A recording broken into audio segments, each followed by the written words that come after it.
দেশের জন্য আপোষহীন স্বাধীনতা চেয়েছিলেন যিনি, উনি বলেছিলেন, তোমরা আমায় রক্ত দাও, আমি তোমাদের স্বাধীনতা দেব।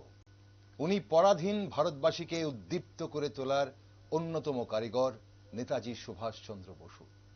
দেশ স্বাধীন হয়েছে ৭৬ বছর। মাত্র কটা দিন আগেই আমরা পালন করলাম নেতাজির ১২৮তম জন্মজয়ন্তী। শ্রদ্ধায় স্মরণে আমরা এই মহান নেতার জন্মজয়ন্তী পালন করি তো বটে, কিন্তু পরিতাপের বিষয়, নেতাজির অন্তর্ধান রহস্য আজও উন্মোচন হলো না তার মৃত্যুর রহস্য। কি হয়েছিল নেতাজির? এখনো দেশের মানুষের মধ্যে সেই কৌতূহল বিরাজমান। ১৯৪৫ সালে সেই বহু চর্চিত বিমান দুর্ঘটনায় কি মৃত্যু হয়েছিল নেতাজির, নাকি পরে স্বাভাবিক মৃত্যু হয়? মৃত্যু নিয়ে প্রশ্ন রয়েই গেছে, কিন্তু সবচেয়ে বড় প্রশ্ন হলো, স্বাধীনতার ৭৬ বছর পরও কেন নেতাজির অন্তর্ধান রহস্য উন্মোচন করা গেল না? আর সেই প্রশ্নের জবাব খোঁজার চেষ্টা করছি আমরা। পাশাপাশি বোঝার চেষ্টা করছি আজ আমরা কতটা মনে রাখতে পেরেছি নেতাজিকে, কতটা মনে রাখতে পেরেছি নেতাজির আদর্শকে। চলুন একটু গভীরে ভেবে দেখা যাক। নমস্কার, আমি দীপেন, আর আপনারা দেখছেন নিউজ ভ্যানগার্ড। সময় এখন নেতাজি সুভাষচন্দ্র বসুকে নিয়ে একটি বিশেষ টকশো। আর আজ আমার সাথে রয়েছেন দেশের বরেণ্য সংশ্লিষ্ট বিশেষজ্ঞ, বিশিষ্ট নেতাজি গবেষক ডক্টর জয়ন্ত চৌধুরী। স্বাগত আপনাকে ডক্টর চৌধুরী আমাদের অনুষ্ঠানে। ডক্টর চৌধুরী, আজ নেতাজি সুভাষচন্দ্র বসুকে নিয়ে আপনার কাছে অনেক কিছু জানার আছে আমাদের, এবং আমাদের দর্শক বন্ধুরা নিশ্চয়ই জানবেন, কিন্তু প্রথমেই যে জিনিসটা জানতে ইচ্ছে করছে যে নেতাজি সুভাষচন্দ্র বসু বর্তমান ভারতবর্ষে কিভাবে এবং কতটা প্রাসঙ্গিক বলে আপনি মনে করেন? দেশ কিভাবে মনে রেখেছে এই মহান নেতাকে? চমৎকার প্রশ্ন। দেশটা টুকরো হয়ে গেল, ধ্বংস হয়ে গেল, টুকরো টুকরো হয়ে গেল মানসিকতা। যে দেশপ্রেমে উদ্দীপ্ত হতে পারত, নৌবিদ্রোহে জ্বলে উঠেছিল সারা ভারত, কিন্তু এই যে হিন্দু মুসলিম শিখ ঈসাই ভেঙে দেওয়া হলো ব্রিটিশ চালে এবং তৎকালীন কিছু রাজনৈতিক ব্যক্তিত্বের ক্ষমতা লোভের কারণে। সেই জায়গায় আজ এই অমৃত মহোৎসব কালে আমরা দেখেছি, প্রাককালেও দেখেছি, প্রচুর নেতাজি সংক্রান্ত গোপনীয় ফাইল বেরিয়ে এসছে। আমরা জানতে পারছি নেতাজি সুভাষচন্দ্র বসু তার নিজস্ব বৈপ্লবিক সত্তা, মনীষাদীপ্ত ত্যাগ, বৈরাগ্য এবং তার যে রাজনৈতিক দূরদৃষ্টি, দেশপ্রেম আমাদেরকে নতুনভাবে উদ্দীপ্ত করতে পারে। আজ আমরা আইকন খুঁজি মোবাইলে বিভিন্ন জায়গায়, কিন্তু আমাদের সামনে উজ্জ্বল নেতাজি সুভাষচন্দ্র বসু। দেশভাগের পরে যে ন্যারেটিভটা বোঝানো হয়েছে, আজ ফাইলের আলোকে কিন্তু অনেক সত্য বেরিয়ে এসছে। সুতরাং সত্যের খাতিরে দেশপ্রেমের জন্য নেতাজি অপরিহার্য, দারুণভাবে যুব সমাজের কাছে এবং রাজনৈতিক প্রাঙ্গণে এবং শিক্ষা প্রাঙ্গণে। একদম। ডক্টর চৌধুরী, আপনি যতটুকু আমরা শুনেছি, আপনি 18টি বই লিখেছেন, আপনি রিসার্চ করছেন, আপনি আজও গবেষণা করছেন নেতাজি সুভাষচন্দ্র বসুকে নিয়ে। অনেকগুলো দিক আপনি উন্মোচন করেছেন।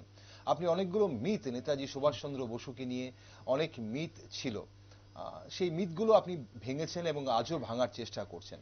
তবে একদম গোড়ার আলোচনায় যাওয়ার আগে আরেকটা জিনিস যেটা জানবো আপনার কাছে, যে ১২৮তম জন্মজয়ন্তী পালন করলাম আমরা, ঠিক নেতাজির আদর্শকে আমরা বর্তমানে কতটা গুরুত্ব দিচ্ছি বলে আপনার মনে হয়? ইতিহাসের চাকা ঘুরতে শুরু করেছে। যদি আমরা বলি যে ইতিহাসে, ভারতের ইতিহাসে আমরা শ্রীরামচন্দ্রকে তার অনেক ইতিহাস যে মিথের আলোকে রেখে দেওয়া হয়েছিল, তাকে কিন্তু বাস্তবতার জায়গায় আনার একটা রাষ্ট্রীয় উদ্যোগ এবং জনসাধারণের মধ্যে চিন্তা চেতনায় প্রকাশ ঘটছে। নবভারতের যদি আমরা শ্রীরামচন্দ্র বলি নেতাজি সুভাষচন্দ্র বসুকে, একটু অতিশয়োক্তি হবে না। কারণ নেতাজির যে ত্যাগ, তিতিক্ষা, সংগ্রাম, আমরা কিন্তু শ্রীরামচন্দ্রের পিতৃসত্য পালনের জন্য আমরা সেটা দেখেছি।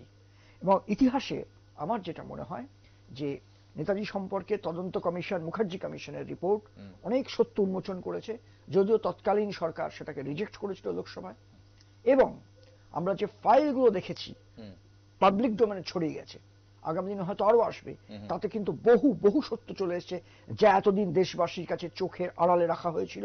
মিথ্যা শেখানো হয়েছে, মিথ্যা বলানো হয়েছে, মিথ্যা পড়ানো হয়েছে। আজ বোধহয় পরিবর্তনের সময় এসেছে।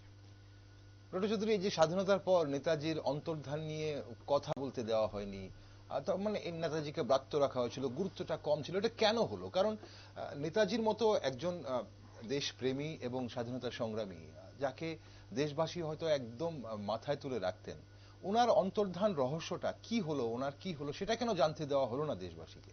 আসলে সুভাষ সূর্যের আলোয় অনেকেই ম্রিয়মান হয়ে যেতেন তৎকালীন, যাদেরকে একসময় নক্ষত্র বলা হতো। আমি রাজনীতির মানুষ নই, কিন্তু সত্যের খাতিরে আমরা অনেক তথ্য বেরিয়ে আসছে যেটা অত্যন্ত লজ্জা এবং পরিতাপের বিষয়, যে হাজার হাজার আজাদ হিন্দের সৈনিক তারা সেই সময় পেনশন পায়নি, দারুণ দুঃখ কষ্টে তারা গেছেন।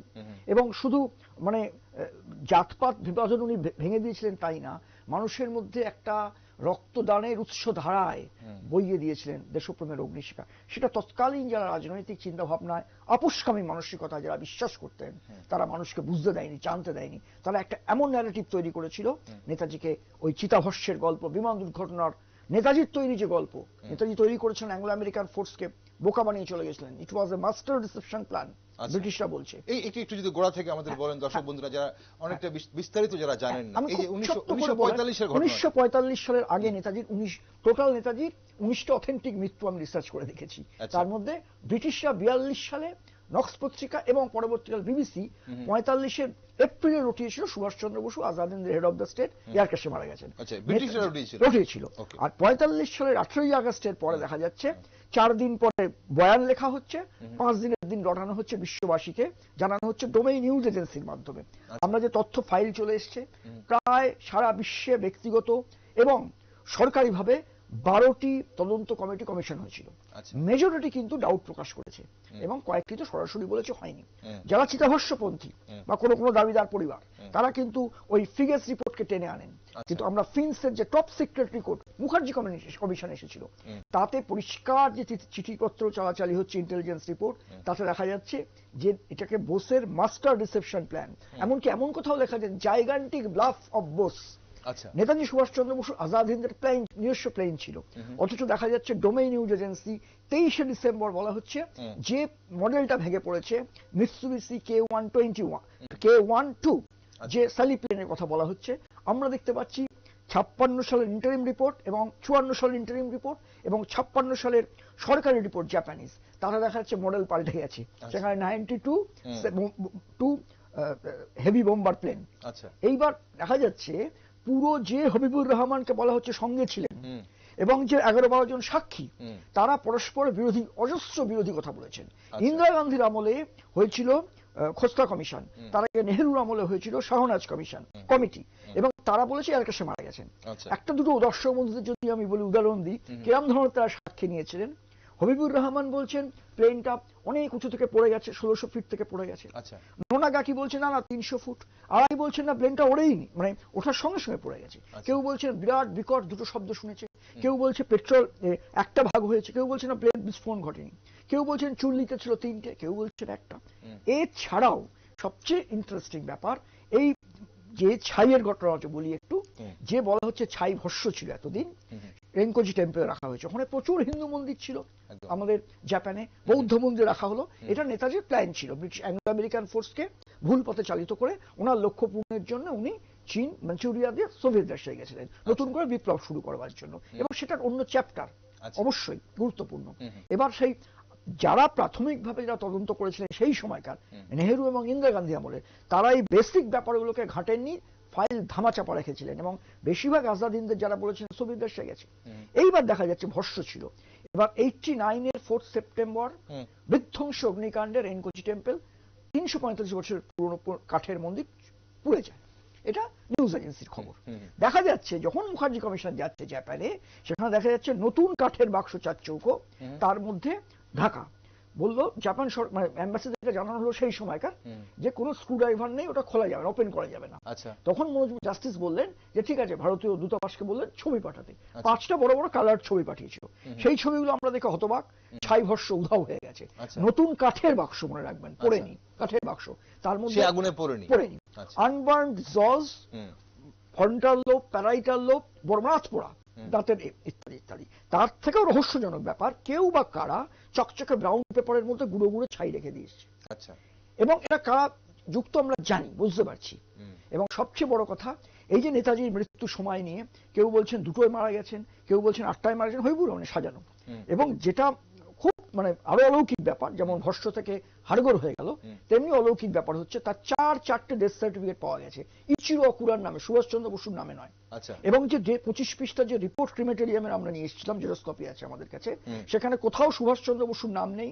যে পাইলট এবং জেনারেল সিদেই, যিনি মাঞ্চুরিয়ার বিশেষজ্ঞ ছিলেন ল্যাঙ্গুয়েজে, যে 4 জন মারা গেছেন বলা হচ্ছে, কারুর নাম নেই। একমাত্র 19 তারিখে একজন সামরিক ব্যক্তির নাম দেখা যাচ্ছে, 22 বছরের ইচিরো অকুরা। 4টে, কেউ বলছেন এমআই ইন্টেলিজেন্স রিপোর্ট বলছেন ডক্টর ইয়োসেমি ডেথ সার্টিফিকেট লিখেছেন, ওদিকে ফিগার্স রিপোর্টে বলছে না ডক্টর সুরুতা লিখেছিলেন। মানে বিস্ময়ের পর বিস্ময়, মিথ্যাচারের চূড়ান্ত হয়েছে। লাস্টে দেখা যাচ্ছে যে 4 নম্বর যে ডেথ সার্টিফিকেট, সেটা 88 সালে লেখা হয়েছে। যখন মুখার্জি কমিশন জিজ্ঞাসা করছেন সেই ডাক্তারকে, ডক্টর ইয়োসেমিকে, বলছেন আমরা চন্দ্র বোসকে চিনতাম না। বলছেন কেন লিখেছেন ডেথ সার্টিফিকেট? বলছে কেউ ভারত থেকে কেউ গেছিল, আমরা লিখে দিয়েছি। কারা গেছিল আমরা অনুমান করতে পারি, প্রভাবশালী দাবিদার পরিবারে 1 মাস আগে গেছিল ওখানে।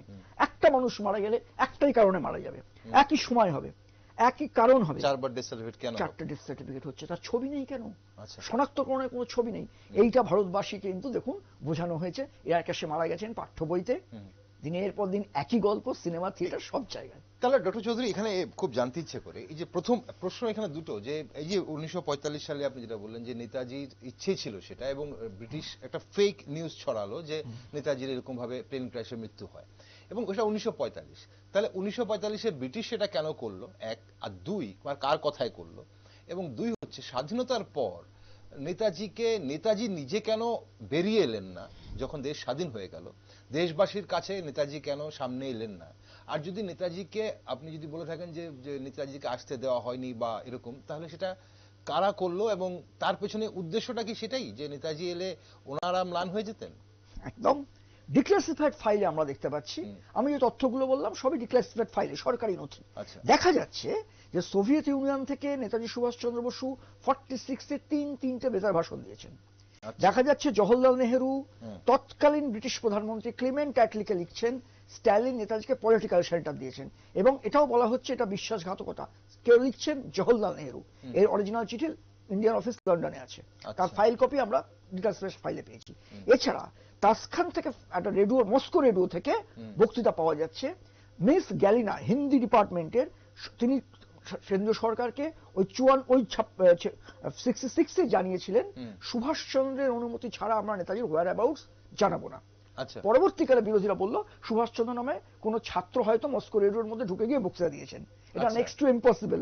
ওই জামানায়, ওই কমিউনিস্ট জামানায় কোনো ভারতীয় ছাত্র গিয়ে বলবে এরকম নেতাজির নাম করে? 3 জন ভারতীয় ছাত্রের খবর পাওয়া গেছে, কিন্তু কেউই বসু পদবীর নয়। আচ্ছা, এবং এই জিনিসটাকে চেপে রাখা হয়েছে। এবং আপনি যেটা বললেন না যে কেন উনি এলেন না, আমি দেখেছি তিনি ওয়ার ক্রিমিনাল লিস্টে আছেন, ফ্যাসিস্ট লিস্টে, বোস সুভাষচন্দ্র বসু।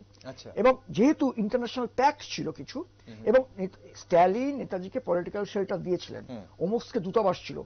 মুখার্জি কমিশনে আমরা জানতে পাচ্ছি 11টা রাষ্ট্র এবং রাষ্ট্রনায়ক নেতাজির আজাদ হিন্দ সরকারকে স্বীকৃতি দিয়েছিল। যেগুলো আমরা জানি, 9টা জানতাম আমরা। আয়ারল্যান্ডের ইমন ডি ভ্যালেরা তিনি দিচ্ছেন, এবং সোভিয়েত রাশিয়া বেতার কেন্দ্র দিচ্ছেন। এবং মুখার্জি কমিশন একজন সাক্ষ্য, মানে ওথ নিয়ে বলেছেন যে নেতাজিকে ওখানে ব্যবহার করার জন্য ছোট গাড়ি, ইন্টারপ্রেটার, প্লেন এসব দেওয়া হতো। এবং ঘটনাও তাই, অনেকে দেখেছেন। এটা একটা গভীর গোপন ব্যাপার, সত্য গোপন করা হয়েছে। আমরা যে বারবার চেয়েছিলাম যে মস্কো রেডিওতে টেক্সটটা কি ছিল, সেটা কিন্তু দেয়নি মুখার্জি কমিশনকে। এবং মুখার্জি কমিশনকে মিসলিড করার তৎকালীন সরকার বারংবার চেষ্টা করে গেছে। এটা আমাদের দুর্ভাগ্য, জাতির দুর্ভাগ্য। তাহলে নেতাজিকে এইভাবে, নেতাজির যে অন্তর্ধানের যে রহস্যটা, সেটাকে রহস্য রাখার জন্য শুধু দেশেই নয়, বিদেশেও আপনি বলছেন যে প্রভাব খাটিয়েছে তৎকালীন। ব্যাপারটা এটা প্রভাবশালী। আজাদ হিন্দের কোটি কোটি টাকার নয় ছয় করা হয়েছে। নেতাজি সুভাষচন্দ্র বসু আজাদ হিন্দের ফান্ডে, যে ডিক্লাসিফাইড ফাইলে আমরা দেখতে পাচ্ছি বিপুল পরিমাণ অর্থ, সোনা ইত্যাদি উনি রেখে গেছিলেন আজাদ হিন্দের সেনানীরা যাতে অনাহারে না মারা যায়, যাতে পেনশনটুকু পায়, তাদের উপর কথা রাখেনি। তাদেরকে সেনাবাহিনীতে নেওয়া হয়নি। সেনাবাহিনী প্রকাশ্য স্থলে নেতাজির ছবি টাঙানো নিষিদ্ধ ছিল সেই সময়। এমনকি সেই সময় সরকারি মাধ্যমে, আমি জওহরলাল নেহরুর সময়কার কথা বলছি, 23শে জানুয়ারি নেতাজির জন্মদিন, এটাও অল ইন্ডিয়া রেডিওতে বলা হতো না, এগুলো অন রেকর্ড। শুধু তাই নয়, নেতাজিকে ভুলিয়ে দেবার জন্য, যে রিফ্লেক্টেড গ্লোরিতে তারা ক্ষমতায় এসেছিলেন আজাদ হিন্দের বিচারে, কিন্তু তাকে আস্তে আস্তে ফরগটেন করবার জন্য সর্বস্তরে পরিকল্পনা করা হয়েছিল। আচ্ছা। এবং নেতাজি সুভাষচন্দ্র বসু উনি কাশ্মীর দিয়ে আসার একটা পরিকল্পনা ছিল, এবং এর সঙ্গে এসে যাচ্ছে শ্যামাপ্রসাদ মুখার্জি সম্পর্কিত ব্যাপার, কেন উনি কাশ্মীরে গেলেন। শ্যামাপ্রসাদ, আমার বইতেও লিখেছি অনৈক্য থেকে ঐক্যে সুভাষচন্দ্র শ্যামাপ্রসাদ, যে ফাইল নাম্বার আমরা পাচ্ছি যে উনি কেন কাশ্মীরে যাচ্ছেন, এবং শ্যামাপ্রসাদ বলছেন সুভাষচন্দ্রকে প্রয়োজন, এবং বলছে আমি যাচ্ছি, এবং তার ভাইপোকে বলছে দ্বিজেন বোসকে যে কাকা বেঁচে আছেন, এবং এখানেও কিন্তু তা কেন খুন করে দেওয়া হলো। এবং এখানে সবচেয়ে বড় ব্যাপার, নেতাজি যেহেতু আর ক্রিমিনাল লিস্টে আছে, নেতাজির একটা ফেক কন্যা, প্রথমে মেয়ে ছেলে ছিল, তারপরে স্ত্রীর গল্প করা হলো। এবং যদি নেতাজি ফিরে আসতেন, ওয়ার ক্রিমিনাল লিস্টে ছিলেন, ইন্টারন্যাশনাল কোর্ট অফ জাস্টিসে যদি সুভাষচন্দ্র অ্যাপিয়ার করতেন স্বনামে, তাহলে শিশুপুত্র বা কন্যা নিয়ে সেই মহিলা বলতেন he is not my husband, he is impostor, এবং শ্যামাপ্রসাদ মুখার্জির মতোই তার অবস্থা হতো। এবার আমরা পাচ্ছি কি ডিক্লাসিফাইড ফাইলে অদ্ভুত ব্যাপার, সেই অ্যানিটার বার্থ সার্টিফিকেট নেহেরুর সময় এসেছিল, সেখানে বাবার নামের জায়গা ফাঁকা, মায়ের নাম ক্যারোলিন এমিলি সেঙ্কেল। যে একটি বাংলায় চিঠিকে শো করা হয় সুভাষচন্দ্র বসু লিখে গেছেন মেজদাকে, সেই বাংলা চিঠিকে 4 বার জাল করা হয়েছে, প্রথমে বানান ভুল, পরে আবার ভুল, এবং এটা প্রমাণিত, মানে একদম খালি চোখে বোঝা যাচ্ছে। মোবাইল আমরা যদি দেখি, স্ক্যান করে দেখি, হাতের লেখায় নকল বোঝা যাচ্ছে পরিষ্কার। এবং সেখানে সেই বসু পদবি দেওয়ার জন্য সেই সময় দাবিদার পরিবারের এবং জওহরলাল নেহেরু এরা সব ব্যস্ত হয়ে পড়েছেন, কারণ একটা 2 লক্ষ টাকার একটা ফান্ড তৈরি করা হয়েছিল এমিলি সেঙ্কেলের নামে।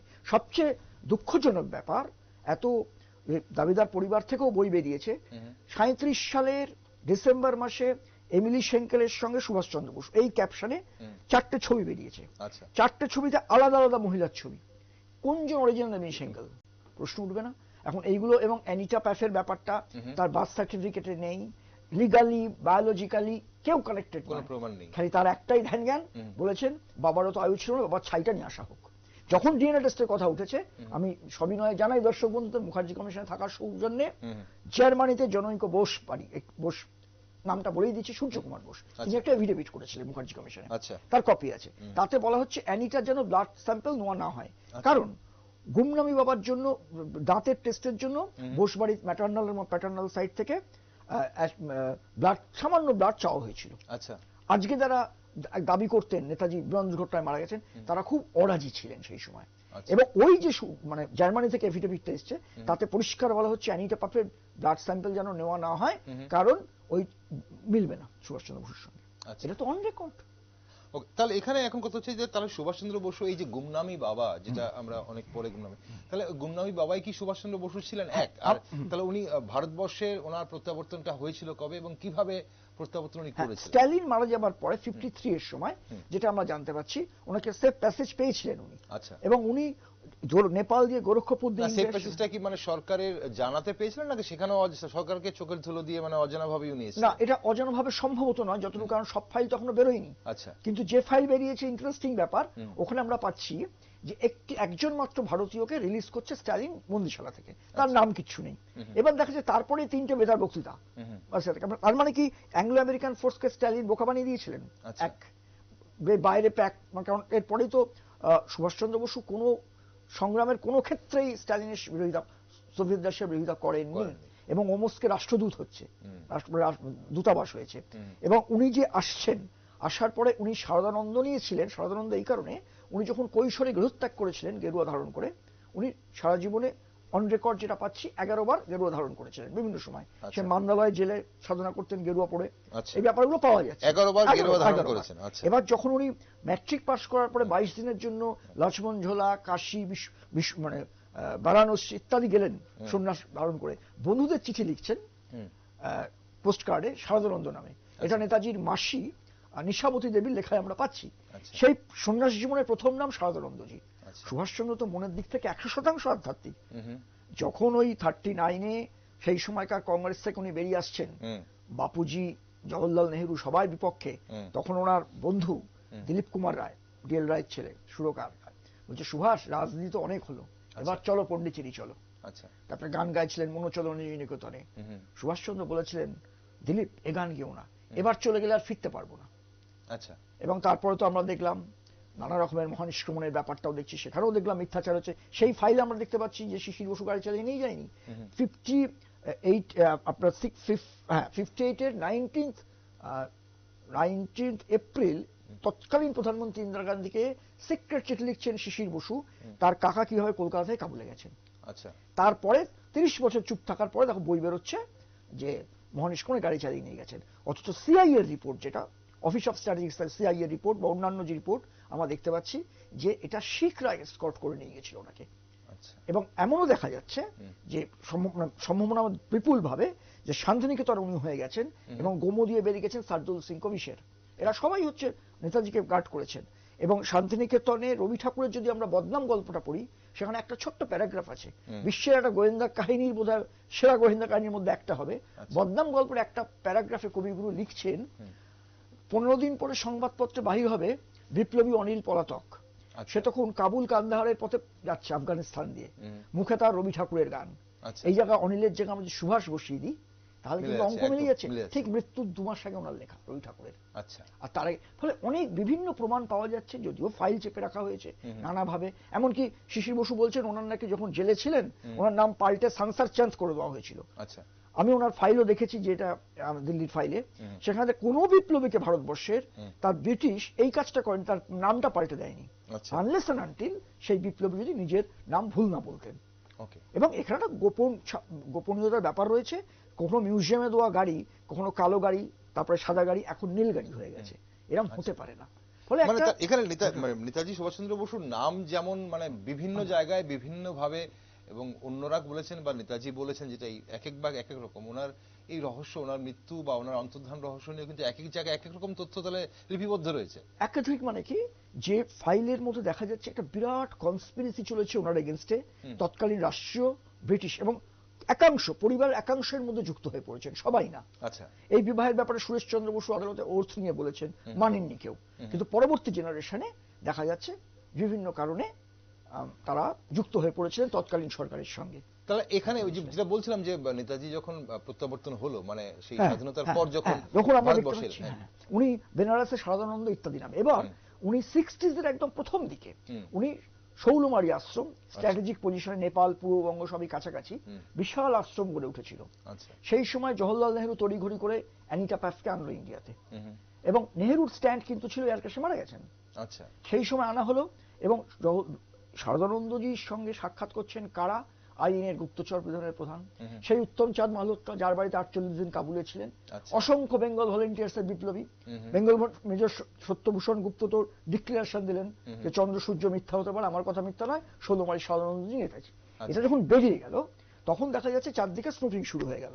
হঠাৎ কে দেখা গেল একাধিক ডামি ছিল, যেমন জিতেন চক্রবর্তী একজন কেমিস্ট্রি মানুষ ছিলেন, তাকে তখন তারা রিপোর্ট দিচ্ছে এইটা অরিজিনাল সারদানন্দজি গুমনাম হয়ে গেলেন, নেপথ্যে চলে গেলেন। উনি ওখান থেকে ডাক দিয়েছিলেন জওহরলাল নেহরুকে যে এসে দেখে যাক। তারপরে আমাদের রাধাকৃষ্ণনকে বলেছিলেন, আমাদের সুরেশ বোসকে ডেকেছিলেন, বিধান রায়কে ডেকেছিলেন, দেখে যাক আমি সুভাষচন্দ্র বসু নই। আচ্ছা, কিন্তু কেউ আসেনি, কারণ আমরা জানি সন্ন্যাস জীবনে মানুষ বিরজা হোম করে পুরো জীবনের নাম মুছে যায়। সেক্ষেত্রে উনি সারদানন্দ নামেই প্রকট হতে চেয়েছিলেন বাংলার মাটি থেকে, কিন্তু উনি বলেছিলেন এরা কেউ এলো না, এদের জন্য দরজা আমার চিরদিনের জন্য বন্ধ হয়ে গেল। তারপর সেই আশ্রমে আমরা দেখলাম অন্যান্য এলো, এবং আলটিমেট 77 সালে সেই পরবর্তী সাজানো সাধু তিনি মারা গেলেন দেরাদুনে, আর ভগবানজি চলে গেলেন নেপথ্যে পদ্মার আড়ালে বিভিন্ন জায়গায়। এবং যে নথিপত্রগুলো আমরা দেখেছি হাতের লেখা, উনি হাতের লেখা গোপনের চেষ্টা করছেন ক্যাপিটাল অক্ষরে, কিন্তু যে বইপত্রগুলো দেখতে পাচ্ছি ইন্ডিয়া চায়না ওয়ারের, যেন মানুষটা যেন সঙ্গে ছিলেন, সোভিয়েত রাশিয়ার যে ম্যাপটা পাওয়া যায় এখানে ডক্টর চৌধুরী এখানে খুব জানতে ইচ্ছে করে, তথ্য কি বলছে যে নেতাজির এই ধরনের স্ট্যান্ড নেওয়ার পেছনে কারণটা কি? খুব ভালো। এক কারণ, তখন ইন্টারন্যাশনাল ল অনুযায়ী যে প্যাক্ট হয়েছিল, সুভাষ বসু নামে যদি উনি আসতেন স্টিল উনি ওয়ার ক্রিমিনাল। সেক্ষেত্রে গভর্নমেন্ট অফ ইন্ডিয়ার, যেহেতু কমনওয়েলথ মেম্বার ছিলাম আমরা, তুলে দিতে বাধ্য হতো, কিন্তু প্র্যাকটিক্যালি ইম্পসিবল ছিল, দেশে রক্তগঙ্গা বয়ে যেত।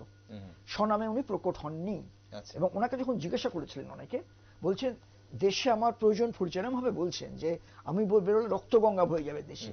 তারপরে এমনও দুঃখ করেছেন তার ভক্তদের কাছে যে যার দেশ থাকতে দেশ নেই, নাগরিকত্ব নেই, পরিবার নেই, তার দুঃখ, তার অভিমান হতে পারে, রাগ হতে পারে না। আই এম সন্ন্যাসী ফোর্সড বাই ল। এরকম ভাবে দুঃখ যে আমি দেশের কোনো কল্যাণ হবে না এই মুহূর্তে বেরোলে। আর ওনার সঙ্গে যা বিশ্বাসঘাতকতা করেছে বিশেষ করে পরিবারের একাংশ, উনি এটা ভুলতে পারেননি। তার মানে বিপুল অভিমান তার মধ্যে ছিল, অভিমান ছিল। এবং জীবনের যদি শেষ দিন আমরা বলি, এবার যেটা আমরা বলি 16 সেপ্টেম্বর 1945 বলা হয় উনি ওদিন মারা গেছেন, দুদিন পর এই 18ই সেপ্টেম্বর ওনাকে পোড়ানো হয়েছে। কিন্তু এখানে একটা খুব গুরুত্বপূর্ণ বিষয়, যে বাড়িতে ভাড়া থাকতেন, শক্তি সিং এর বাড়িতে ভাড়া যিনি দিতেন সিভিল সার্জন আরপি মিশ্রা, আচ্ছা, তিনি কিন্তু বলেছিলেন মধ্যরাতে ক্যামেরার সামনেই বলেছেন যে 16ই সেপ্টেম্বর ভগবানজি চলে গেছিলেন ওখান থেকে, এবং কোন একটি বেওয়ারিশ লাশ মাথা থেকে পা পর্যন্ত ঢাকা 18 তারিখে পোড়ানো হচ্ছে, অনেকটা তাইহকু ফরম্যাটে ঘটনাটা, দুদিন পরে। এবং মাথা থেকে একটা মৃত মানুষের তার মাথা থেকে পা পর্যন্ত আর ছবি তুলতেই পারতো, দরকার ছিল না।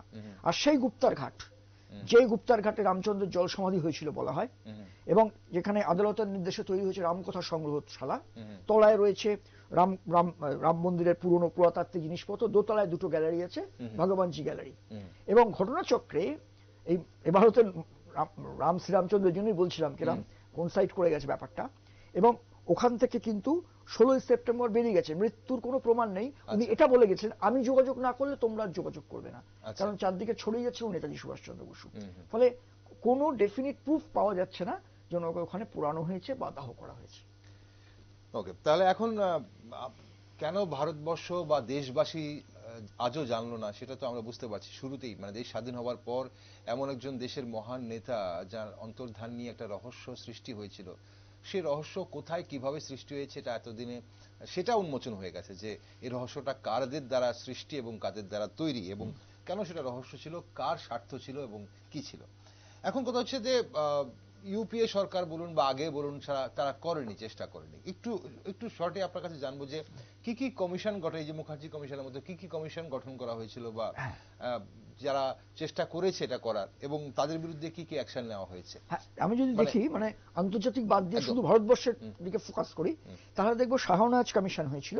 সেখানে 3 জন ছিলেন, আইএনএস শাহনওয়াজ, এসএন মৈত্র এবং নেতাজি শেষ দাদা সুরেশচন্দ্র বসু। কিন্তু সুরেশচন্দ্র বসু যখন কাগজপত্র চাইছেন কমিটিতে, তখন নেহেরু সহযোগিতা করেননি। এবং যখন সুরেশচন্দ্র বসু নেহেরুকে জানতে চেয়েছেন তার ভাইয়ের মৃত্যুর ব্যাপারে, তখন বলেছেন লিখিতভাবে সে চিঠি প্রকাশিত হয়েছে যে সুভাষচন্দ্রের মৃত্যুর ব্যাপারে ভারত সরকারের কাছে কোনো প্রমাণ নেই।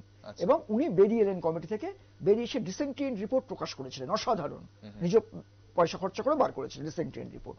কিন্তু সেটা মান্যতা দেয়নি তৎকালীন সরকার। দেখা গেল শাহনওয়াজ কমিটি সরকার নিয়ে নিল। প্রবল জনমতের চাপে আবার তৈরি হলো খোসলা কমিশন ইন্দিরা গান্ধীর আমলে।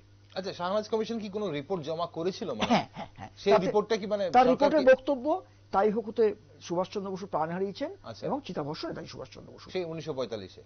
45। আচ্ছা, সেটা রিপোর্টের কমিশনের রিপোর্ট, সেটা কিন্তু ডিসেন্টিয়েন্ট রিপোর্ট যেটা ছিল সেটা গ্রহণ করেনি। মতবাদে বেরিয়ে এসেছিলেন 3 জন কমিটির মধ্যে একজন সুরেশচন্দ্র বসু বেরিয়ে এসেছিলেন। ওকে, তারপরে ইন্দিরা গান্ধীর আমলে প্রবল জনমত তৈরি হলো, চারদিক থেকে মানুষের মানে বহু মানুষ তখন চেষ্টা করেছিলেন। ইন্দিরা গান্ধী বাধ্য হলেন ওয়ান ম্যান কমিশন, খোসলা কমিশন। এই জিডি খোসলার কথা বলি, ইনি পাঞ্জাব হাইকোর্টের বিচারক ছিলেন, ইনি ইন্দিরা গান্ধীর জীবনী লিখেছেন, ইনি সেন্সর বোর্ডে ছিলেন, বহু কমিটি ছিলেন। তিনি যেটা করলেন অদ্ভুত রিপোর্ট, তিনি বললেন তাইহুকুতে মারা গেছেন সুভাষচন্দ্র বসু, আর রেনকোজি ছাই যদি সুভাষচন্দ্রের হয় সেটা ভারতবর্ষে নিয়ে আসা উচিত। এবং তাতে কিছু অসম্মানজনক কথা নেতাজি সম্পর্কে লিখেছিলেন, পরে তাকে ক্ষমা চাইতে হয়েছিল। কেমন সেটা? অসম্মানজনক, নেতাজি সুভাষচন্দ্র আইসিএস চাকরি পেয়ে মোটা মাইনের চাকরি পেয়েছিলেন এতে পুরসভায়। কিন্তু এটা সম্পূর্ণ মিথ্যা। উনি 3000 টাকার চাকরি যেটা ছিল উনি 1500 টাকা নিতেন, বাকিটা সম্পূর্ণভাবে ওনার দক্ষিণ কলকাতার অনাথ আশ্রম বিপ্লবীদের দিতেন। মানে এই ধরনের আরো অনেক কথা ছোট ছোট আছে, কিন্তু জিডি খোসলা আরো নেতাজির ইমেজকে ভারতবর্ষের খাটো করার জন্য করেছেন। আচ্ছা, ওকে। এরপরে দেখা গেল চারদিক থেকে পাঞ্জাব, আমাদের দিল্লি, ওড়িশা, রাজস্থান হাইকোর্ট এবং এখানকার সর্বদলীয় প্রস্তাব পশ্চিমবঙ্গ সরকারের একটা রিপোর্ট জমা পড়লো। তাতে বাধ্য হলো সরকার জাস্টিস মনোজ কুমার মুখোপাধ্যায়কে দিয়ে করাতে। এই মনোজ মুখার্জি কমিশনকে প্রথম থেকেই, সেই সময় আমরা জানি একাধিক সরকার এসছে, একাধিক সরকার গেছে, বহু 3 জন প্রধানমন্ত্রী হয়েছিলেন সেই সময়, অদ্ভুত ব্যাপার আমরা জানি। সেই সময় 1 বছর ঘর পায়নি মনোজ মুখার্জি, কে সেনগুপ্ত তার বাড়ি থেকে কাজ করতে হয়েছে। তারপরে খাদ্য ভবনে পেলেন, চূড়ান্ত অসহযোগিতা করা হয়েছে। প্রতিটা স্ট্যাটাস রিপোর্টে দেখেছি, এখানে যাতে দেওয়া হয়নি, কিন্তু উনি খুব রেশনালি করেছেন। কারণ হবিবুর রহমান 53-তে প্রেস কনফারেন্স করে বলেছিলেন যে এয়ার ক্র্যাশ হয়নি, যিনি বারংবার ব্রিটিশকে মিসগাইড করেছিলেন। তিনি বলছেন না, হবিবুর রহমানটা যেগুলো হেয়ার্স এভিডেন্স করে ছেড়ে দিয়েছেন। কিন্তু পরবর্তীকালে উনি একদম ফিল্ডে গেছেন, বিভিন্ন জায়গায় গেছেন, তন্ন করে দেখেছেন এবং একদম সম্পূর্ণভাবে মানে সহমত হয়েছেন এয়ার ক্র্যাশ হয়নি। এবং যার জন্য উনি ডিএনএ টেস্টের দাবিটাকে নস্যাৎ করেছেন। আমরাও এটা বলেছিলাম জাস্টিসকে, আগে প্রমাণ হতে হবে এয়ার ক্র্যাশটা হয়েছে। যখন তাইওয়ান সরকারের মেয়র বলছে এয়ার ক্র্যাশটা হয়নি, কাগজপত্রে কোনো সংবাদ নেই, সব পুরনো সংবাদ ওই ডোমেইন নিউজ এজেন্সির, কি করে হবে? এবং লাস্টে উনি ওনার সঙ্গে অসহযোগিতা কোন লেভেলে হয়েছিল একটু বলি। ভগবানজির দাঁত কলকাতা সিএফএস এসেছিল এবং সেখানে কিন্তু ইলেকট্রোফেরোগ্রাম রিপোর্টটা না দিয়েই বলা হলো নেতাজির ওই দাঁতের স্যাম্পেল নেতাজির প্যাটার্নাল সাইজ এবং ম্যাটার্নাল সাইজের সঙ্গে মিলছে না, অর্থাৎ ইলেকট্রোফেরোগ্রাম রিপোর্ট দেওয়া হয়নি। পরবর্তীকালে জানা যাচ্ছে মনোজ মুখার্জিকে মিসলিড করা হয়েছিল। এবং এটাও আমরা জানি যে তথ্যচিত্রে মনোজ মুখোপাধ্যায় বলেছিলেন যে আই এম 100% শিওর ভগবানজি নেতাজি, কিন্তু যেহেতু অ্যাবসেন্স অফ ফ্লিঞ্চিং এভিডেন্স, এটা কতটা লিখেছেন মুখার্জি রিপোর্টে, অ্যাবসেন্স অফ ফ্লিঞ্চিং রিপোর্ট এভিডেন্স আমরা লিখতে পারছি না। আর লোকসভাতে দেখা গেল তৎকালীন সরকার, শিবরাজ পাটিল সম্ভবত ছিলেন, তিনি বললেন যে না, এটা ইনকমপ্লিট মুখার্জি কমিশনের, ফলে আমরা এটাকে রিজেক্ট করছি অ্যাকশন টেকেন রিপোর্টে, এবং শাহনাজ কমিশন খোসলা কমিশনটাকেই আমরা নিচ্ছি। কিন্তু ইনকমপ্লিট রিপোর্ট কমপ্লিট করার দায়িত্ব বর্তিত ছিল সেই সরকার, করেনি। আমরা আবেদন জানিয়েছিলাম যে ন্যাশনাল ইন্টারন্যাশনাল জাস্টিস দিয়ে ইনকমপ্লিটকে কমপ্লিট করা হোক, সেটা হয়নি, সেটা করেনি তৎকালীন সময়। সেটা কোন সালের কথা তখন? এটা রিজেক্ট করেছে তো 6-তে, 5-এ জমা পড়েছিল, 5-এ জমা পড়েছিল, 2006-তে রিজেক্ট করা হয়েছে মুখার্জি কমিশনের রিপোর্টটা। এবং এখনো সরকার ওই সময়টাকে ওরা ছাইয়ের ব্যাপারটাকে রেখে দিয়েছে, অদ্ভুত ব্যাপার। এবং সবচেয়ে লজ্জার ব্যাপার, ভারতীয়দের করের টাকা তৎকালীন সরকার, মানে কংগ্রেস আমলের সরকার, তারা ওই টাকা পাঠাতো গোপনে রেনকোজি মন্দিরে পুরোহিতের কাছে রক্ষণাবেক্ষণ করবার জন্য। এমিলি সেঙ্গারের কাছে গোপনে 6,000 টাকা করে পাঠাচ্ছে, এমিলি সেঙ্গারের মদের কত খেয়েছেন, সিগারেট কত, তার লিস্ট পাঠিয়ে। এগুলো নেহরু জানতেন। ভারতবাসীকে অন্ধকারে রাখা হয়েছিল, ডিক্লাসিফাইড ফাইলে সব ওপেন হয়েছে, ভারত করেছে তারা, এবং আজ পর্যন্ত ভারতীয়দেরকে অন্ধকারে দেখে আজ ফাইলে বেরিয়ে এসছে। মানে ভারতবাসীকে অন্ধকারে রেখেছে, এই খরচাগুলো ভারতবাসীর করের টাকায় করেছে, একমাত্র নেতাজির রহস্যটা যেন উন্মোচন না হয়, সেটা দেশবাসীকে কলঙ্কিত করতে পারলে সুবিধা আছে তাদের নানা রকম।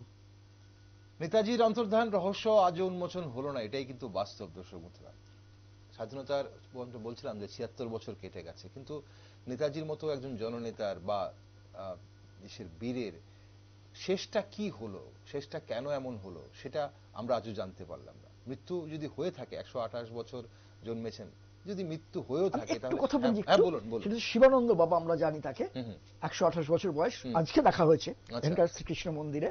আগে আমি 14 সালে ওনার ইন্টারভিউ নিয়েছিলাম, উনি বললেন আমার থেকে তো সুভাষ ছোট, অবশ্যই বেঁচে আছে। আজকে আর লোভ সামলাতে পারেনি, আজকে গিয়ে বললাম আবার সুভাষচন্দ্র কি আছেন নেতাজি? হ্যাঁ অবশ্যই আছে। কোথায় আছে? ভারতে। কোথায়? তা জানি না। সাধু বাবা ওনার মুখ থেকে বলছেন, কিন্তু আমার এটা খুব শুনে ভালো লাগলো, নেতাজি সুভাষচন্দ্র আপনার আমার সমগ্র দেশবাসীর হৃদয়ে রয়েছে নেতাজি সুভাষচন্দ্র। সে তো সেভাবে অন্যভাবে বেঁচে তো নিশ্চয়ই রয়েছে নেতাজি, সবার হৃদয়ে নেতাজি বেঁচে রয়েছে, এবং যদি জীবন্ত ভাবে, মানে ওনার শরীরও যদি বেঁচে থাকে, তাহলে নিশ্চয়ই সেটা আমাদের জন্য বিরাট বড় পাওনা হবে, এবং এমনটাই যেন হয়। আর তবে ডক্টর চৌধুরী, এই যে 10 বছর হয়ে গেল যে বর্তমান সরকার রয়েছে, এই সরকারের আমলে নেতাজির এই যে রহস্য উন্মোচন করার জন্য কি কি পদক্ষেপ নেওয়া হয়েছে? আজও তো সেটা উন্মোচন হলো না। প্রত্যাশা দেখুন, আমরা নেতাজি ভক্ত কাঠবেড়ালির দল, রিসার্চ করে ঠিকই, সেই শ্রীরামচন্দ্র সেতু বন্ধনের কাঠবেড়ালির দল। আমরা নানাভাবে চেষ্টা করছি সব দিক থেকে, যদি এটাকে জাতীয় ছুটি করা যায়, যদি শঙ্খধ্বনির মাধ্যমে, যেমন আমরা জানি জন্মাষ্টমী আছে, কিন্তু শ্রীকৃষ্ণের মৃত্যুদিনটা আমরা দেখিনি, রামচন্দ্রের জন্মদিন আছে, মৃত্যু আমরা দেখিনি, সুভাষচন্দ্রের ক্ষেত্রেও তাই, নেতাজির ক্ষেত্রেও তাই, 23শে জানুয়ারি আছে, সেইটাকে যদি উপযুক্ত মাধ্যমে পড়ানো হয়। এবং আমরা তো দেখেছি যে আন্দামানে নেতাজিকে নিয়ে যথেষ্ট এতদিন উপেক্ষিত ছিল, কর্তব্য পথে নেতাজির স্ট্যাচু, অজস্র ফাইল বেরিয়েছে, পরাক্রম দিবস, অনেক কিছু যেটা আনএক্সপেক্টেড ছিল। সবচেয়ে আনএক্সপেক্টেড বড় কাজ আমি যেটা বলবো সেটা হচ্ছে এতগুলো ফাইল, যে ফাইলগুলো এতদিন চোখে আমাদের গবেষকরা হয়তো অন্যভাবে জানতাম, কিন্তু একদম পাথুরে প্রমাণ যাকে বলে সেটা আমাদের হাতে চলে এসেছে। অ্যানিটা এমিলি লিগালি কেউ নয় নেতাজির সঙ্গে, শিশির বসু কানেক্টেড নয়, বা এই যে এতদিন একটা মিথ করে রাখা হয়েছিল নেতাজি নিয়ে, এই মিথ ভেঙে খান খান করে দিয়েছেন এই যে ফাইলগুলো পাবলিক ডোমেনে চলে আসাতে। আশা প্রত্যাশা তো আমাদের আছে, একদিন জাতীয় ছুটি হবে নেতাজির জন্মদিন অবশ্যই, এবং পাঠ্যপুস্তকে সব জায়গায় আরো আরো বেশি করে আসবে, আইকন আমাদের হয়ে উঠুক নেতাজি বিবেকানন্দ। সেটা তো নেতাজিকে দেওয়ার মতো অবশ্যই দেশের কাছে অনেক কিছু আছে এখনো, কিন্তু এই যে আপনি বলছেন যে এই যে লাস্ট 10 বছরের যে ফাইলগুলো, এই সরকারের আমলে যে ফাইলগুলো বেরিয়ে এসছে, যেখানে আপনারা অনেক কিছু রিসার্চাররা আপনারা অনেক কিছু পাচ্ছেন, 100% ফাইল কি বেরিয়ে এসছে? 100% যে যা চাপা ছিল সেগুলো কি বেরিয়ে এসেছে আপনাদের সামনে, আমি নাকি বলি এখনো কিছুটা বাকি রয়েছে বলে? পশ্চিমবঙ্গ সরকার প্রথম ফাইল প্রকাশ করেছিল 64টা, কিন্তু আমি জানি প্রচুর ফাইল ছিল, বিশেষ করে সেই সময়কার বিপ্লবীরা, মানে বিশেষ করে ধরুন যারা নেতাজি নিয়ে বালক ব্রহ্মচারী, ঠাকুর বালক ব্রহ্মচারী প্রচুর মাঠে ময়দানে বলে বেড়াতেন যে কথাগুলো, সেই সব আইবি ফাইলগুলো গেল কোথায়? প্রচুর আইবি ফাইল বেরোয়নি, এবং শিশির বসুকে যারা ছিল দুটো ফাইল মিসিং হয়েছে, আমি সেই সময় প্রতিবাদ করেছিলাম। মুখার্জি কমিশনের লিস্টে যে ফাইল দেখেছিলাম 41-এর যে গোয়েন্দা ফাইল, সেই ফাইল কিন্তু বেরোয়নি এই ডিক্লাসিফিকেশন, যদিও সরকার তরফ থেকে জানানো হয়েছে আর ফাইল নেই। সেন্ট্রাল গভর্নমেন্টের ক্ষেত্রে বলছি যে কাশ্মীর রিলেটেড যে ফাইল, শ্যামাপ্রসাদ রিলেটেড, আরো কিছু খুব সেন্সিটিভ ফাইল এখনো পর্যন্ত কিন্তু সবটা আসেনি। এবং বিশেষ করে প্রতুল গুপ্তের যে ইতিহাস লেখা, এটা আমি গেছিলাম ওদের অনুষ্ঠানে, 125 আগে আমরা ডাকা হয়েছিল স্পেশাল ভাবে, সেখানে বলেছিলাম, এখন বলতে আমরা দেখছি স্ক্রুটিনি করে আইনের ইতিহাসটা, এবং এটাও তো ঘটনা 72 সালে ইন্দিরা গান্ধীর আমলে নেতাজি সংক্রান্ত বহু ফাইল পুড়িয়ে দেওয়া হয়েছিল অন রেকর্ড। আর কিছু ফাইল মুখার্জি এতে খোসলা কমিশনে বলেছে আইদার মিসিং অর ডেস্ট্রয়েড, এরকম ধরনের কথা হতে পারে, নয় ডেস্ট্রয়েড নয় মিসিং, ফলে এই ধরনের ব্যাপার ঘটেছে। তাহলে এখনো যদি সেই ফাইলগুলো যদি বেরিয়ে আসে, বা যা এখনো চাপা রয়েছে, আপনার কি মনে হয় যে সেই ফাইলগুলো বেরিয়ে এলে এই রহস্যটার উন্মোচন হয়ে যেতে পারে? নেতাজি একটা আমরা দিক পাবো, যে দিক নিয়ে আমরা ভাবতে পারছি যে কত বড় মিথ্যাচার তার প্রতি হয়েছে, এবং কারা দায়ী ছিল, এবং তার কি পন্থা ছিল। নেতাজির জীবনী যেমন নতুন করে লিখতে হবে, আবার এ রাজ্যে অনেক একসময় বামপন্থীরা নেতাজিকে অনেক অকথা কুকথা বলেছিলেন, তাদেরও ইতিহাসটা ভাবার দরকার আছে সম্পূর্ণ নতুন করে। যেখানে স্ট্যালিন তাকে পলিটিক্যাল শেল্টার দিচ্ছেন, অথচ এখানকার মানুষজন যারা তৎকালীন তারা নেতাজিকে অকথা কুকথা বলেছেন। ইতিহাসটা বোধহয় বামপন্থী ইতিহাসও পাল্টাবার প্রয়োজন আছে সত্যের আলোকে। নেতাজির এই যে বামপন্থী দলের সাথে, বামপন্থী দলের মধ্যে নেতাজির যে ফরওয়ার্ড ব্লক যে দলটি, এখন সেই দলটির কারণে কি নেতাজি কোন একটা জায়গায় উপেক্ষিত হয়ে গেছেন দেশবাসীর কাছে? নেতাজি পুরো দেশের না থেকে একটা দলের হয়ে গেছেন বলে মনে হয় কোন একটা জায়গাতে আপনার? এইটা বলবো সামগ্রিকভাবে অবমূল্যায়নটা রাজনৈতিক দলগুলো তৎ সময় করেছে, এবং নেতাজিকে ঠিক যতটুকু প্রয়োজন ততটুকুই তারা করতেন। সামগ্রিক অ্যাপ্রোচটা নেই, হোলিস্টিক অ্যাপ্রোচ নেই। এবং আপনারা জানেন সব দলের মধ্যে বিভিন্ন ধরনের লোকজন চলে আসে, বিভিন্ন দলের একাংশ নানা রকমের রসায়ন কাজ করে তাদের মধ্যে, এবং সেক্ষেত্রে স্তীমিত হয়ে গেছে। কিন্তু এটাও ঘটনা যে রাজনীতির ঊর্ধ্বে উঠে দেখে নেতাজিকে ভাবা যেত, রাজনীতির ঊর্ধ্বে উঠে নেতাজি সব দলের সবার, তাহলে কিন্তু সত্যটা বেরিয়ে আসতো। আজ যে দেশের মধ্যে আমরা দেখেছি নানা রকমের ভ্রষ্টাচার, দুর্নীতি, ব্যক্তি জীবনে, একটা স্বাচ্ছা দেশপ্রেমিক মানুষের জীবন যদি অধ্যয়ন করা হয়, দেশপ্রেমিক মানুষ কখনো তার প্রতিবেশীকে, তার দেশবাসীকে ঠকাবে না। ডক্টর চৌধুরী, অনেক কিছু তো জানলাম আপনার কাছে আজ, কিন্তু এই মুহূর্তে বর্তমানে ভারতবর্ষের যে চিত্র, আমরা কিছুদিন আগেই দেখলাম নেতাজির 128তম জন্মজয়ন্তী ঠিক আগের দিন গোটা দেশ রামময় ছিল। এবং যখন আমরা রামের কথা আসি, সেই 500 বছর পর রাম নিজ জন্মভূমিতে ফিরে এলেন। আর স্বাধীনতা সংগ্রামের সময় আমাদের স্বাধীনতা সংগ্রামীরা বা নেতাজির মতো নেতৃত্বরা রামকে ছাড়া বেঁচেছিলেন বলে তো মনে হয় না। নেতাজির চোখে রাম কেমন ছিলেন, এবং এই যে রামরাজ্য নিয়ে ওনার মতামত কি ছিল? আপনি তো গবেষণা করেছেন অনেক ওনাকে নিয়ে। হ্যাঁ, ছোটবেলায় 13-14 বছর বয়সে কটকে তার মাকে লিখছেন কিশোর সুহাস। আচ্ছা, অসাধারণ চিঠি, আমার নেতাজির মা বইতেও আমি লিখেছি। আচ্ছা, তিনি দুর্গা সহায়। আচ্ছা, দুর্গা তো মা দুর্গাকে তো পুজো করছেন কালবোধন, পরম পূজনীয় মাতা ঠাকুরানী বলছেন ভারতবর্ষ ভগবানের বড় আদরের দেশ, যুগে যুগে লোকশিক্ষার নিমিত্ত এখানে তারা অবতীর্ণ হয়েছেন, এবং এই ভারতবর্ষেই তারা এসছেন বেশি পরিমাণে। এবার এখানে গিয়ে লিখছেন, আবেগে লিখছেন অসাধারণ, বলছে কোথায় আমাদের মধ্যে সেই ত্যাগ তিতিক্ষা, কোথায়? আমরা তো পাচ্ছি না। সেই রামায়ণের কথা মনে পড়ে যায়, সীতা, লক্ষ্মণ, রাম, তাদের কোনো মানে মূল বক্তব্যটা, চিঠিটা পূর্ব ভাষা, সুন্দর বড় চিঠি, এখানে যেটা বক্তব্য তারা কত সুখে ছিল, কত শান্তিতে ছিল, তাদের জীবনের মধ্যে এত চাহিদা, এত ব্যথা বেদনা ছিল না। আজ আমরা শুধু মানে বড় কি বলবো, এখানে ল্যাঙ্গুয়েজটা খুব সাংঘাতিক আছে, হ্যাঁ, যে আমরা তো অন্য দিকে চলে যাচ্ছি, আমরা ধর্মনিষ্ঠ হতে পারিনি। আমরা ঈশ্বরের হরিনামের মধ্যে যে শান্তি আছে সেটা কোথায়? কোথায় সেই লব কুশকে আমরা দেখতে পাচ্ছি বৈদিক মন্ত্র উচ্চারণ হচ্ছে। এই সময় অসাধারণ চিঠি, এবং এটা দীর্ঘ চিঠি, নেতাজির হাতে লেখা, নেতাজির নিজে হাতে লেখা, এবং দিবারাত্র মহর্ষি বৃদ্ধ অজিশানে। একটা ছোট্ট বলছি, মা, তখন আরো পবিত্র দৃশ্য দেখি পূর্ণ শরীরা জাহ্নবী সলিল ভার বহন করিয়া চলিতেছে। আবার রামায়ণের আরেকটি দৃশ্য মনে পড়ে, তখন দেখি বাল্মীকির সেই পবিত্র তপবন, দিবারাত্র মহর্ষির পবিত্র কণ্ঠোদ্ভূত পূত বেদমন্ত্রে শব্দায়িত দেখি বৃদ্ধ মহর্ষি অজিনাসনে বসিয়া আছেন, তার পদতলে দুই শিষ্য লব ও কুশ। মহর্ষি তাহাদিওকে শিক্ষা দিতেছেন, পবিত্র বেদমন্ত্র আকৃষ্ট হইয়া ক্রূর সর্প নিজের বিষ হারাইয়া ফণা তুলিয়া নীরবে মন্ত্রপাঠ শুনিতেছে। গোকুল গঙ্গায় সলিল পান করিবার জন্য আসিয়াছে, তাহারাও একবার মুখ তুলিয়া পবিত্র মন্ত্রধ্বনি শুনিয়া সার্থক করিতেছে। মানে অসাধারণ বর্ণনা, দীর্ঘ। মানে নেতাজি এত আধ্যাত্মিক চেতনা ছিল মানে তখন? নেতাজি 100% আধ্যাত্মিক। আপনাকে আমি বলছি, আমার এই দেশ সন্ন্যাসী দেশনায়ক সুভাষচন্দ্র, ভারতবর্ষের এমন সাধু সন্ন্যাসী নেই। আমিও বহু সাধু সন্ন্যাসীর ইন্টারভিউ নিয়েছি, বা পরবর্তীকালে সাধু সন্ন্যাসীর দৃষ্টিতে যদি আমরা তারাখ্যাপা থেকে শুরু করে বালক ব্রহ্মচারী, তারপরে আপনার ব্রহ্মানন্দ, অভেদানন্দ, এদিকে আপনার আনন্দ মার্গের যিনি আছেন প্রতিষ্ঠাতা, তার সঙ্গে তারপরে এদিকে আমরা দেখতে পাচ্ছি আনন্দময়ী মা, অজস্র মানে সমস্ত তারা উচ্ছ্বসিত প্রশংসা করছেন নেতাজি সম্পর্কে। এবং তার অজ্ঞাননাথ ঠাকুর, ভারতবর্ষের বিভিন্ন সেক্টরের যে মানুষ, তাদের কাছে এই বার্তা, অনুকূল চন্দ্র ঠাকুর, সবার কাছে পৌঁছচ্ছে না ব্যাপারটা। আমার এইটাই আমার বিভিন্ন নেতাজি মৌলিক ব্যাপারগুলো তুলে না সত্যিটা। শুধু নেতাজি একজন পলিটিশিয়ান ছিলেন, আজাদিন ফৌজ করলেন একটা, হেরে গেল, চলে গেল, 2 লাইনে শেষ করে দেওয়া ইতিহাস, এটা অন্যায়, ইনজাস্টিস। নেতাজি এত ছোটভাবে শেষ হতে পারে। নেতাজির প্রতি ইনজাস্টিসটা আটকাবার জন্যই এই আমাদের এই কাঠবিড়ালি তুল্য কাজ। নেতাজি যে বিভিন্ন দিক, ওনাকে বলা হচ্ছে, উনি নিশ্চয়ই উনি জাতীয়তাবাদের সমাজতন্ত্র বিশ্বাস করতেন। উনি বলেছেন আমাদের সমাজতন্ত্র কার্ল মার্কসের পুঁজির পাতায় জন্মায়নি। উনি বলছেন রাশিয়ার অনুকরণ আমরা করব না, ভারতীয় মধ্যে থেকে আমাদের জাতীয়তাবাদ থাকবে। কি প্র্যাকটিক্যাল কথাবার্তা! হরিপুর কংগ্রেসে কি অসাধারণ বক্তব্য! তিনি রোমান হরপের কথা বলছেন। তিনি নারী বাহিনীকে আমরা 50 বছর পরে ইনক্লুড করলো সেই সময় ভারত সরকার, তার 50 বছর আগে ঝাঁসি রেজিমেন্ট করেছেন। বেতার কেন্দ্র সম্পূর্ণ স্বয়ং সম্পূর্ণ।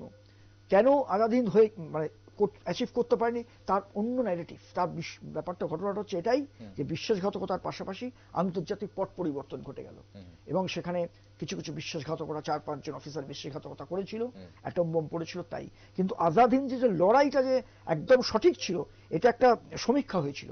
সেই সমীক্ষা কিন্তু এই নেতাজির আজাদ হিন্দের লড়াইটা ওভার ফ্রন্টের, যে আমরা ইম্ফল মণিপুরে তাকে নাম্বার 1-এ দেওয়া হয়েছে। এই যে আপনি বলছিলেন যে রাম সীতা লক্ষণ, এই যে বনবাসের ব্যাপারটা, এটা কোন একটা জায়গায় মনে হয় না নেতাজির যে অন্তর্ধাম এবং সেই প্রভু রামের বনবাস, এখানে নেতাজিরও বনবাস বলা হয়। উনি ছোটবেলায় একটা জায়গায় লিখছেন, মন্ত্র কোথায় সেই যাগযজ্ঞ পূজা হোম প্রভৃতি কোথায়, ভাবিলে হৃদয় বিদীর্ণ হয়। মানে কৈশোরে কি সাংঘাতিক চিন্তা ভাবনা। উনি তো সন্ন্যাসী হতেই গেছিলেন বারংবার। তারপর ব্রহ্মানন্দ রামকৃষ্ণ মিশনে বললেন, সুভাষ তুমি ফিরে যাও, তোমার অনেক কাজ আছে।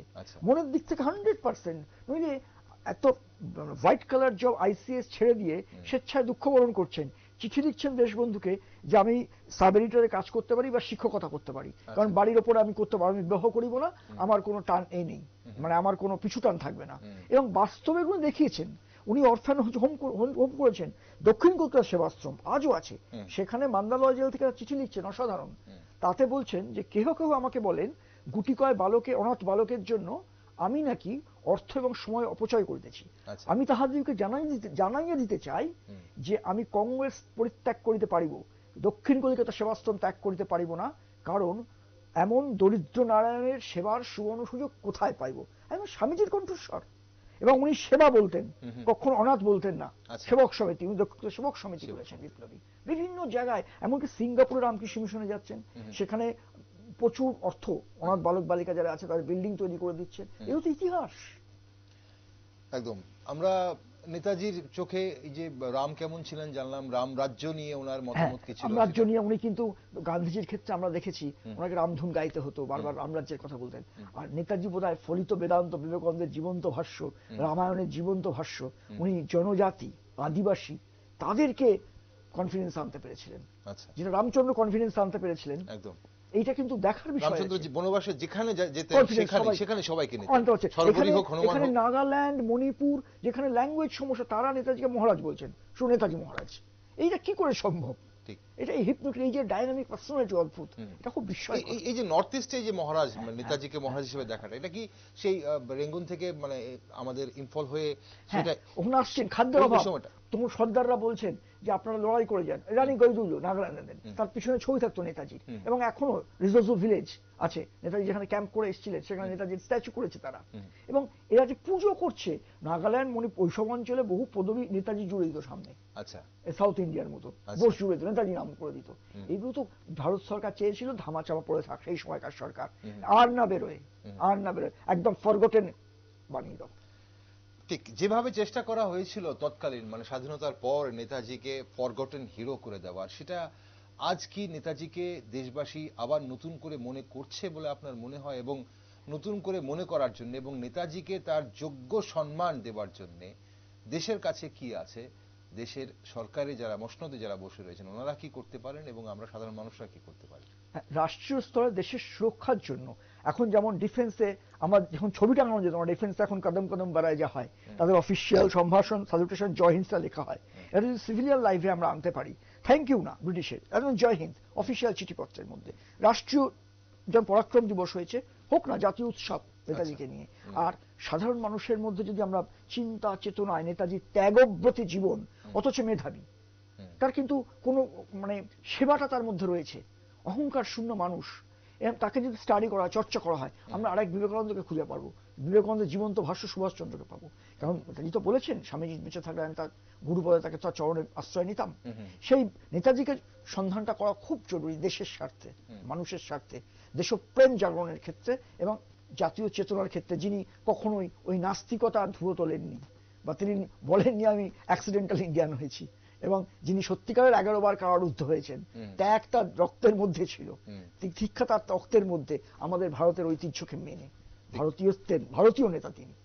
আবারও কি একটা কমিশন গঠনের প্রয়োজন আছে বলে মনে হয় নাকি আমার যেটা মনে হয় ভীষণ মনে হয় এই অন্তর্ধান রহস্য? খুব ভালো প্রশ্ন করেছেন, এটা বারবার চিঠিও দিয়েছি সাউথ ব্লকে গিয়ে, জানি না কি হবে, যে ইনকমপ্লিট মুখার্জি কমিশনটাকে অনেক দূর করেছেন উনি, জাস্টিস মারা গেছেন, সেটাকে ন্যাশনাল এবং ইন্টারন্যাশনাল জাস্টিস দিয়ে নিয়ে। কারণ ভিয়েতনাম, সোভিয়েত ইউনিয়ন বহু জায়গা ফাইল ছড়িয়ে আছে, বহু জায়গায়, শুধু দেশের দেশের ব্যাপার না, এবং যে তথ্যগুলো বেরিয়ে এসছে বিস্ফোরক তথ্য, এবং অনেক আর্কাইভ যেগুলো ওপেন করা হয়নি। বিশেষ করে যেটা বলা হয়েছিল 99 সালের ডিসেম্বরের মধ্যে বোস পেপারস লন্ডন থেকে বেরোবে, সেটা 21 সাল পর্যন্ত বাড়ানো হয়েছিল, তারপরে আরো বাড়ানো হয়েছে। এগুলো রাষ্ট্রীয় স্তরে যদি এবং দল মত নির্বিশেষে যদি ব্যাপারটাকে যদি এগোনো হয়, আমার মনে হচ্ছে এটা নেতাজি সম্পর্কে আমরা সত্য অনেক জানতে পারবো। এটা আমাদের জাতীয় লজ্জা, এবং সেই কমিশন আন্তর্জাতিক কমিশন হোক। অসংখ্য ধন্যবাদ ডক্টর চৌধুরী, আপনাকে আজ অনেক গুরুত্বপূর্ণ তথ্য আজ আপনি আমাদের সামনে তুলে ধরলেন, আমাদের দর্শক বন্ধুদের সামনে তুলে ধরলেন, আলোচনা করলেন। তবে আপনি আজ সময় দিলেন আমাদের, তার জন্য ধন্যবাদ। তবে আগামী দিনে আশা রাখবো আপনি যখনই আমাদের মাঝে থাকবেন আমাদের সময় দেবেন। নিশ্চয়ই। জয় হিন্দ। দর্শক বন্ধুরা, আজ আপনারা দেখছিলেন আমাদের সঙ্গে ছিলেন ডক্টর জয়ন্ত চৌধুরী, বিশিষ্ট নেতাজি গবেষক। যেমনটা আমি বলি যে সুভাষচন্দ্র বসু এমন একটি আলো যা অখণ্ড জ্যোতির্ময় জগতের দর্শনে সর্বযুগের সর্বস্তরের মানুষের কাছে প্রিয়।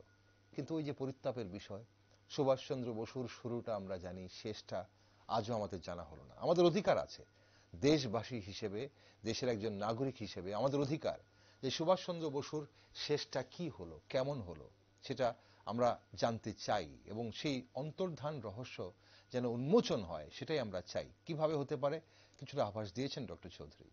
সুভাষচন্দ্র বসুকে যারা জেনেছেন তারা দেশকে ভালোবাসতে বাধ্য, আমি বলি। তাই আজ নিউজ ভ্যানগার্ড সেই মহান ব্যক্তির জীবনে আরো একবার ফিরে দেখার চেষ্টা করল।